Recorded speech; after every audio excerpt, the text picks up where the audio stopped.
Tonight on SportsDesk, Miami baseball is back, and they're starting the season red hot. And that means the Groundskeepers are back in action as well. We have the story coming up. And Josh White hits the tennis courts with Dane Dunlap. All that and a whole lot more. Don't go away because SportsDesk starts right now.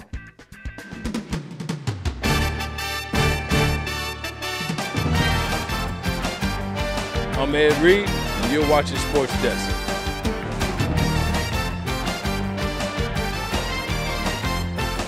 Hi, I'm Jim Kelly, former guy. You're watching SportsDesk.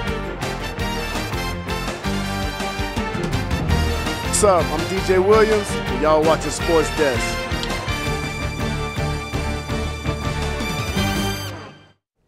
What's going on, everyone? Thanks for joining us tonight. I'm Erica Orsad. This is Brendan Riley. And Brendan, it's been a busy week in sports. It definitely has, but it's not stopping anytime soon. There's actually quite a few events going on right now. There sure is. What do you say we get into it? Let's do it. And happening now, the ACC Swim and Dive Championships. The Canes are in Greensboro, North Carolina, competing in the pool and on the diving board. And speaking of diving, UM sophomore Alicia Blagg and senior Briadam Herrera each brought home gold for Miami. Blagg defended her title in the women's 3-meter springboard, and Herrera swept the men's 3-meter competition for the third time.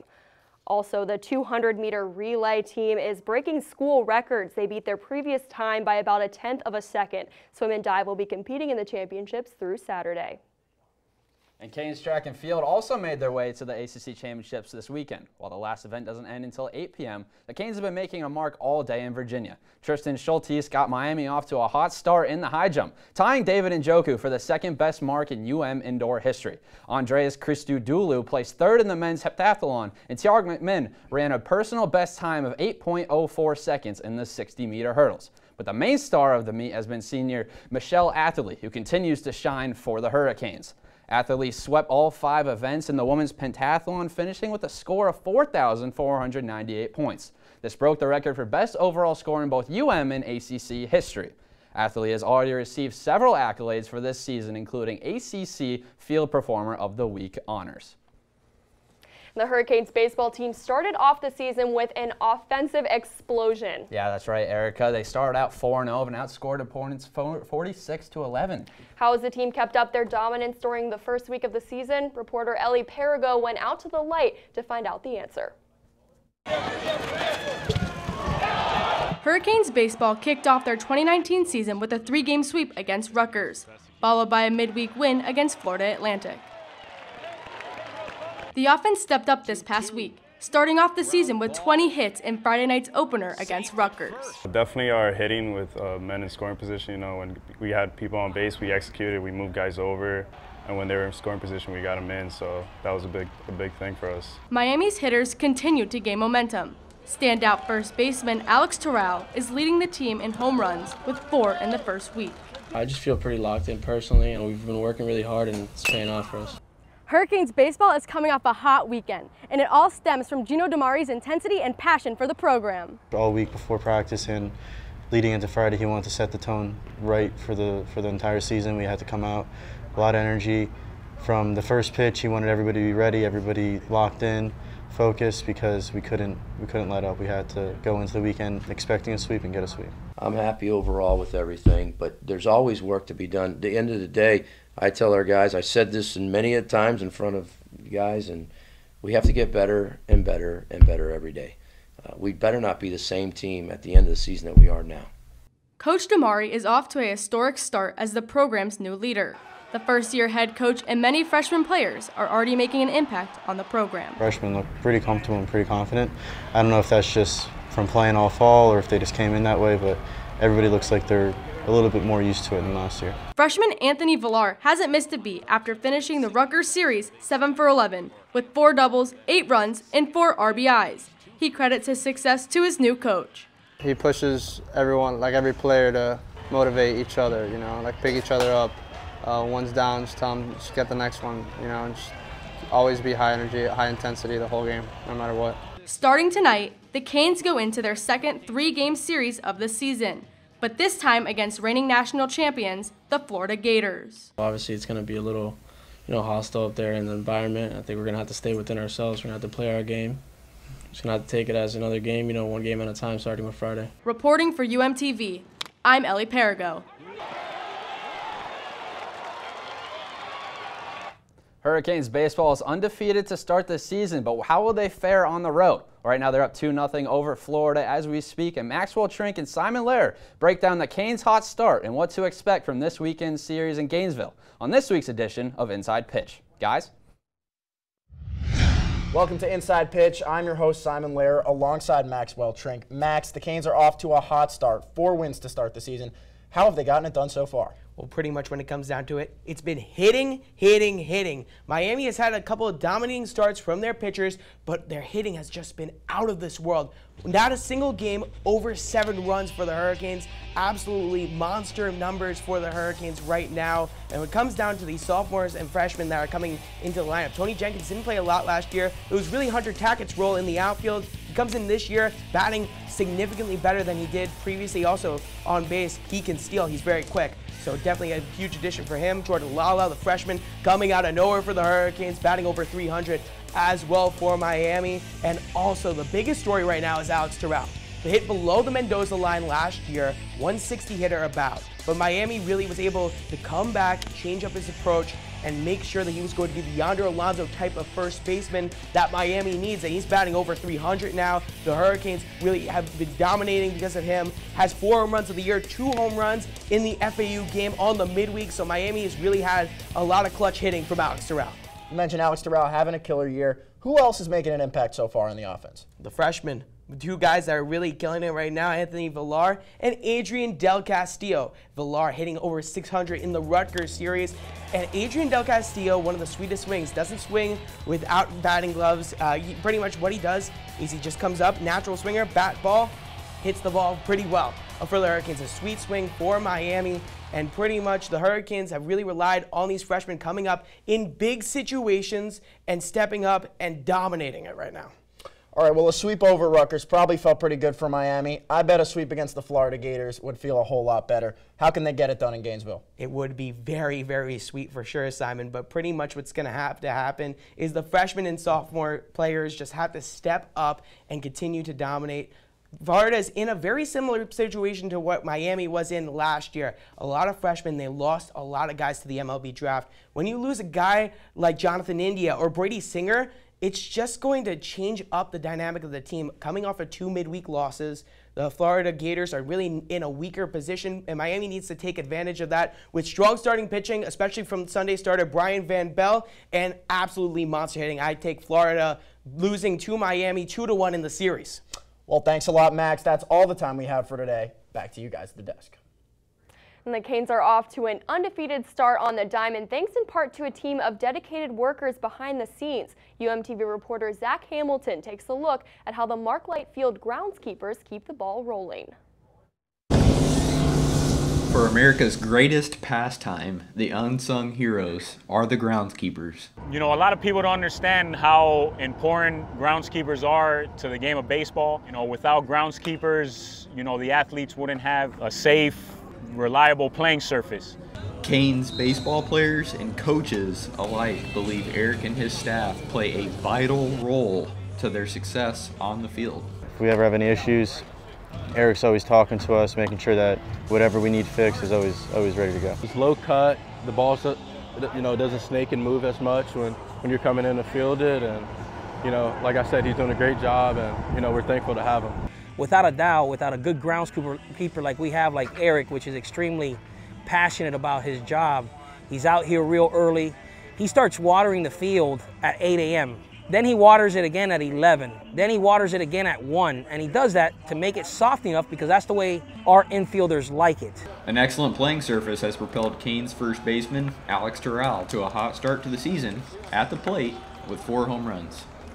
One thing I really like about him is he asks for our feedback. So, you know, hey, how's it feel today? A little bit too hard, a little bit too soft. You know, I always appreciate that. Post-game, the groundskeepers come out here after a full 9-inning game to reset the mounds by simply putting black packing clay down at the divots that the pitchers take out.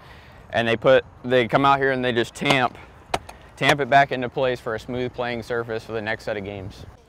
Their detailed work and preparation on the field is put to use by players throughout the game, from hitting to running to fielding.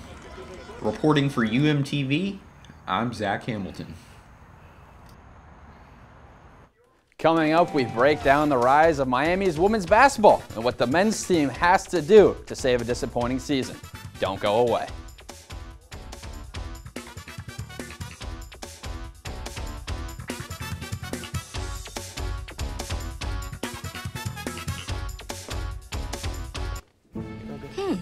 Maybe you can make retirement happen. Huh? After all, you made home ownership happen. Nothing. Homeschooling yourself on loans, beefing up your credit score. So I'm pre-approved. You were like, yes! Sorry. Color coding listings, ticking boxes, and flushing every toilet in a 20-mile radius. Home sweet home. You aced house hunting. Now get the tips you need to get on track at aceyourretirement.org. Just went around the low block. She gives the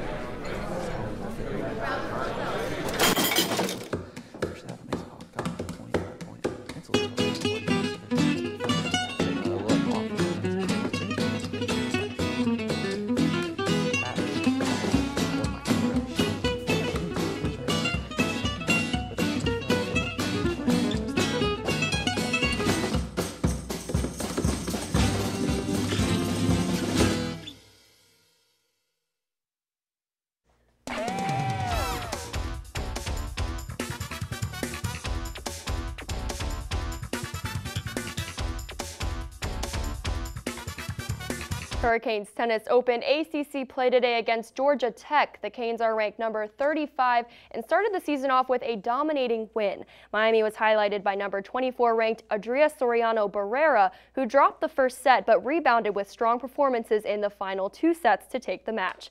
In preparation for the opener, UMTV's reporter Josh White worked on his serve in tonight's edition of Athlete of the Week. Welcome into this edition of Athlete of the Week. I'm your host, Josh White, alongside men's tennis player Dane Dunlap. Dane, how you doing today? Doing good. How about yourself? Good, I'm good. I've been told you're one of the best tennis servers on this team. What do you think about that claim? I don't know. I think we definitely got some better servers, but I can hit sometimes, so we'll see. I want to put that to the test today, so I want you to show me how to serve. I have not played tennis in probably like a dozen years. I want to see your best serve and kind of walk me through that. All right. Sound cool? Let's do it. Let's do it. Let's do it. So Dane, we're at the service line right now. I want you to walk me through your routine, and then how do you serve as well? I'm clueless, to be quite honest with you. All right. I'll step up to the line, take a couple bounces, get ready, compose myself. I'll get the rackets ready. I want to toss nice 12 o'clock over my head, and then I'm going to get into a trophy position, what we call the trophy position here, and then I'm going to jump and extend and snap my racket from the top. The Dane Dunlap School of Serving, by the way, guys. Exactly. So I can kind of demo one, show you what I mean. Start here, couple bounces, stop, toss. What do you think? Want to give it a try? Okay, let's try this. All right, let's do it. I really need to, I took away composing myself and going with the bounce. So let's start there. Nice high toss. Oh, Jesus. That was a good start, and then you just lost track of the ball. All right, we're gonna try this one more time. You got it. Sounds so simple. Sounds so simple. Oh, there you go. Okay, better. That was good. I don't know if my hand is in the serving side. I'm gonna try receiving now. All right. This will be fun. Let's do it. All right, let's try. Okay, I think I'm ready for this. Oh, geez. Oh, geez. Oh, my Lord. Is that all right? Oh, we're good. Serve that. That's good. Take 2.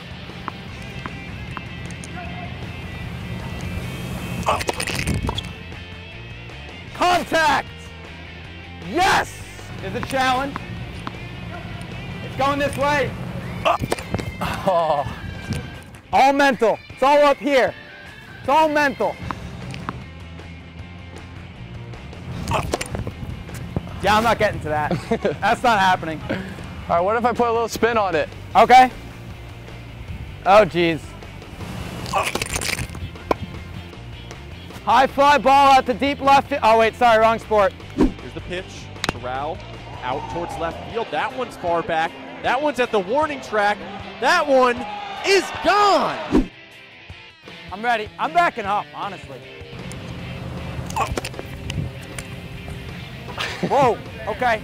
All right, this is not for me. This is not for me. You did great. You outbested me for sure. Thank you. I appreciate the time. This has been this edition of Athlete of the Week for Dane Dunlap. I'm Josh White. Back to you guys. Well, Dane Dunlap has a gorgeous serve, but Josh not so much. Maybe he should try his luck on the hardwood. Speaking of the hardwood, Erica, Hurricanes women's basketball has been on fire lately, coming off their biggest win in program history, but ran into some trouble last night.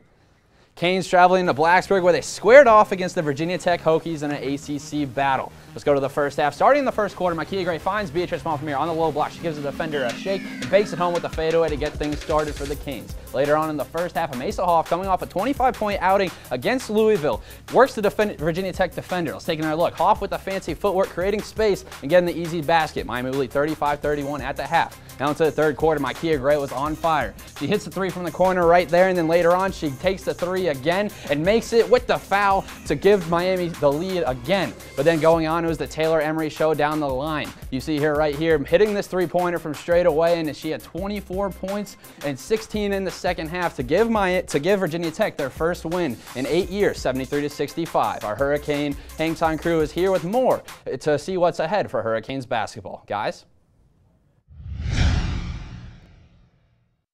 Hang Time. I'm your host, Cameron Dobbs, here with Eli Griswold and Tommy Sullivan. The Canes women's basketball team had an exciting week. They had some highs and lows, starting off with a huge win against number 2 ranked Louisville, possibly one of the greatest wins in program history.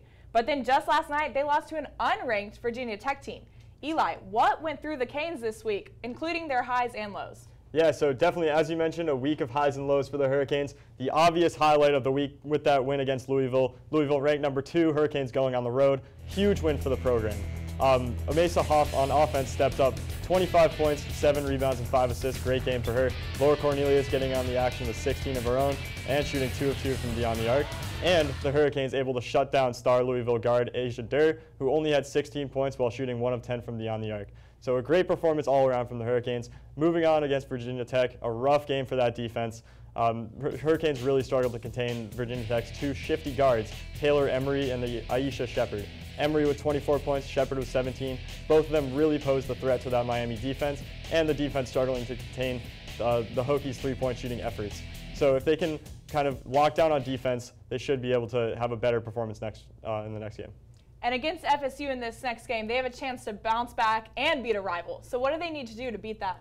Yeah, so against Florida State, they have to really, as I mentioned, their defense needs to play a lot better, and also their offense needs to step up as well. So again, in their first game against Florida State, they only had 6 points in the second quarter, only 8 in the third, and the Florida State offense shot 45% in the second half. So if they can lock down on defense, play with the same intensity, they should have a stronger performance. And unlike the women's basketball team, the men's have been struggling a lot this season, including a loss to Boston College on Sunday. What went wrong? Well, when you're looking at the game as a whole, the main thing that went wrong was shooting the basketball. They shot just under 37% on the day, and that was really hard for them. One thing I did like about the game was Ibuka Izundu had 14 points and 9 rebounds. He'd been struggling a little bit lately. It was nice to see him come back and have a great performance. Tommy, this weekend they play Georgia Tech. They have a chance to get another ACC win. So what do they need to do? Yeah, this season Georgia Tech also struggling a lot, but their game tomorrow is a good chance for the Canes to come back. One good thing is that the Canes are going to have DJ Vasiljevic back. He was out for a large portion of the Boston College game. He got hit in the face, so it's going to be good for him to come back and spread the floor so they can hit some three-point shots. That's all the time we have tonight for Hurricane Hang Time. Back to you at the desk. It's been a rough year for Canes men's basketball. Miami is tied for last in the ACC heading into this weekend. What's the missing link? Let's toss it over to Skylar Sands and Justin Heyer to see what they think. Guys? Welcome to Head to Head, where we get heated about the hottest topics in the world of sports. I'm Justin Heyer here with Skylar Sands, and today we're talking Canes basketball. Skylar, Chris Lakes has been electric on the court for the Canes this season, but many question his basketball future. Tell me what you think of that future. I have no problem saying I'm a Chris Lakes fanboy. I think he can easily go in the second round, if not higher, either this year or one of the subsequent years if he chooses to forego his eligibility. And the one thing that stands out the most to me, his usage. Right around 31%, up there with the likes of Giannis, Kemba Walker, not almost even up to the James Harden level. And again, 43% shooting. No. Listen, you are ignoring the facts. Chris Lakes is simply listed at 5'7". Only 9 players in NBA history have played at 5'7" or shorter, and 4 of those guys, only 4, average 3 points or more per game. Chris Lykes is simply short and a liability on defense. He's great, but not quite NBA caliber. All right, well, let's move on to our next question. The Canes basketball team has clearly struggled this season. Should they pack it in, or is there still some time or possibility to salvage the season? Well, listen, to me, this comes down to a few basic things and fundamentals. First of all, they're basically using a 7-man rotation. These guys are exhausted when long stretches of games happen. And not only that, they rely on perfect shooting to make the game work. It works against teams like UNC where they went to an overtime loss, but when it comes to Boston College and they don't shoot well, they get blown out. It's bigger picture things than that. With the exception of Chris Lykes, there's no star on this team. They've lost to Juan Hernandez, who was their only rebounding threat at 12 a game. Look at Loyola Chicago last year. They didn't have a star. Okay, well, there was no star there, but again, we didn't even bring anyone to recruit to replace Lonnie, anyone like that. All right, well, I think you're missing some things, but that's all the time we have on this segment of Head to Head. Back to you guys. Up next, we break down this year's soccer recruiting class with standouts from across the United States and even some international stars. Stay tuned. But first, it's time for some trivia. Former #1 overall recruit Jalen Phillips announced he's transferring to Miami via social media Thursday night. Who was the last #1 overall recruit the Canes were able to sign? Was it A, Sean Taylor, B, Ray Lewis, C, DJ Williams, or D, Clinton Portis? We'll have the answer next.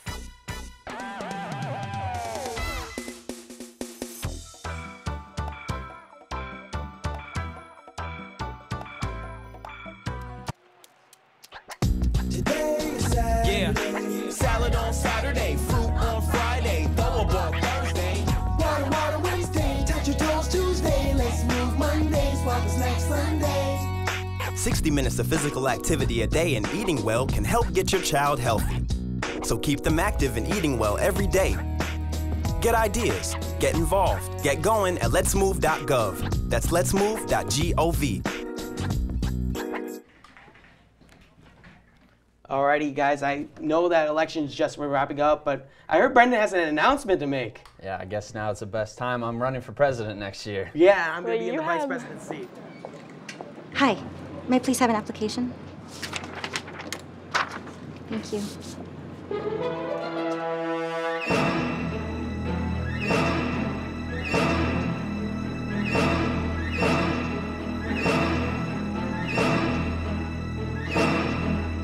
Skip the drama. Get your diploma. Okay. Take that first step towards a better future. Find free adult education classes at finishyourdiploma.org. Welcome back. If you guys see, you are correct. The Canes signed #1 overall recruit DJ Williams back in 2000. The linebacker went on to be a fearsome force for Miami and played 10 years in the NFL for the Denver Broncos and the Chicago Bears. With a record-breaking number of votes, the University of Miami student government election polls have closed, and Empower U has defeated the switch-up, which was led by former walk-on running back DeJuan Washington. Despite their loss, Washington felt that his run showed that athletes can be more involved in the UM community. Just know that you don't have to be siloed to the Heck Athletic Center. You can really be part of this campus and truly find a way to get involved on this campus. Over 3,500 votes were cast in this election, making it the highest total in UM history. Hurricanes head coach Sarah Barnes announced the 2019 recruiting class earlier today with 7 new commits for this upcoming season. Miami is bringing in a new goalkeeper, Melissa Dagenot, to replace second-team All-ACC keeper Fallon Tullis-Joyce. The Canes are also adding 3 new midfielders to a young core, as well as 2 defenders looking to provide Miami help at the back. The Hurricanes are looking to improve off last season and get back into the NCAA tournament, a place they haven't been since 2012. The 2019 season will begin in the fall. Zion Williamson's shoe wasn't the only thing that exploded at the Duke-UNC game Wednesday night. Following Williamson's exit, reports of a knee sprain emerged, and many have started to question why he's even playing in college. UMTV's Alex Manella breaks down the flaws in the NCAA system on this week's Manilas Moment. ACC heavyweights Duke and UNC battled it out Wednesday night at Cameron Indoor Stadium as the Tar Heels took down the top-ranked Blue Devils. It was an exciting game, but the most important part of the night was over before 1 minute had even come off the clock. Zion Williamson, the potential savior for many struggling NBA franchises, went down awkwardly after literally running through his shoe. It was a wardrobe malfunction heard round the world, even worse than Janet Jackson in the Super Bowl. It was later released that Zion Williamson had sustained a grade 1 knee sprain, a clear bullet dodged. But what happens if Zion had pulled Derrick Rose and tore his ACL or his meniscus? Dollar signs and potential NBA stardom could have been out the door in a heartbeat.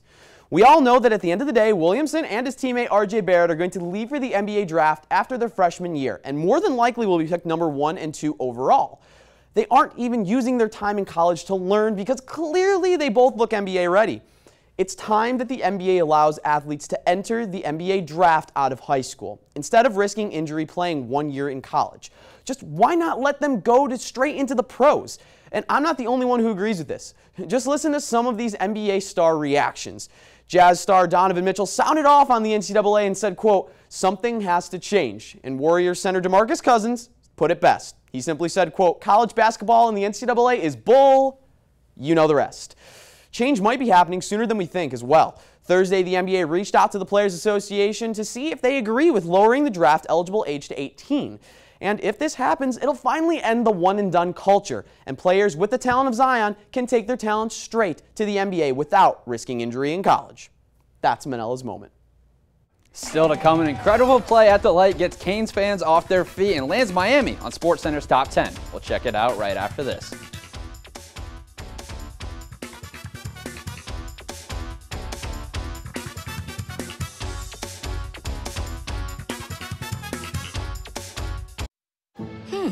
Maybe you can make retirement happen.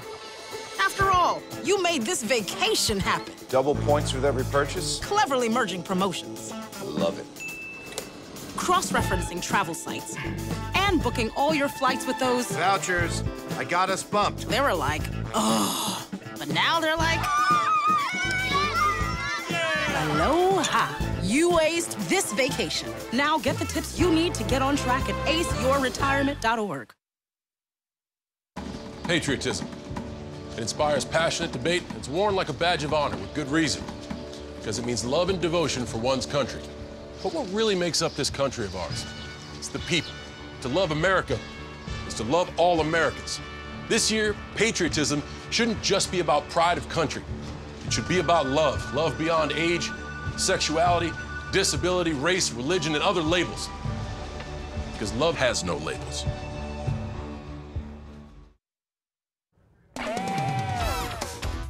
Spring athletics are in full swing for the Hurricanes this weekend. On the road, both the swim and dive plus track and field teams are competing in ACC championships. In addition, Canes baseball travels up to Gainesville to face off in a 3-game series against the University of Florida Gators. Then in Coral Gables, the courts are flooded with action. At the Watsco Center, men's basketball takes on Georgia Tech, while the women's squad tips off in a rematch against number 22 Florida State. And finally, at the Neil Schiff Tennis Center, Miami's men's tennis battles Clemson, and the women's team looks to upset number 3 ranked Duke. It's time for part of the show, Play of the Day. And we head just down the street from Studio B to Marklight Field, where third baseman Raymond Gill went flying against the Owls during Wednesday's game. Let's take a look. Top of the 7th inning, Canes up 10-4. Eric Rivera pops one into foul territory. The third baseman, Gill, giving chase, and he dives into the stands, onto the net, and makes the catch.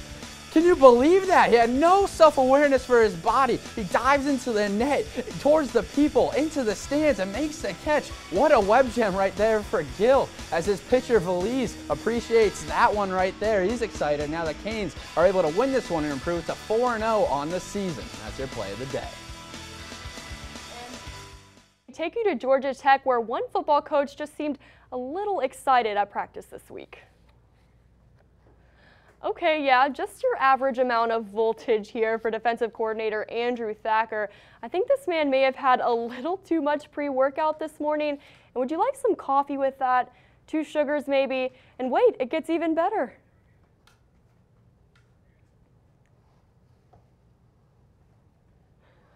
Wow, all right. Whose man's is this? I need some of his energy after a long week.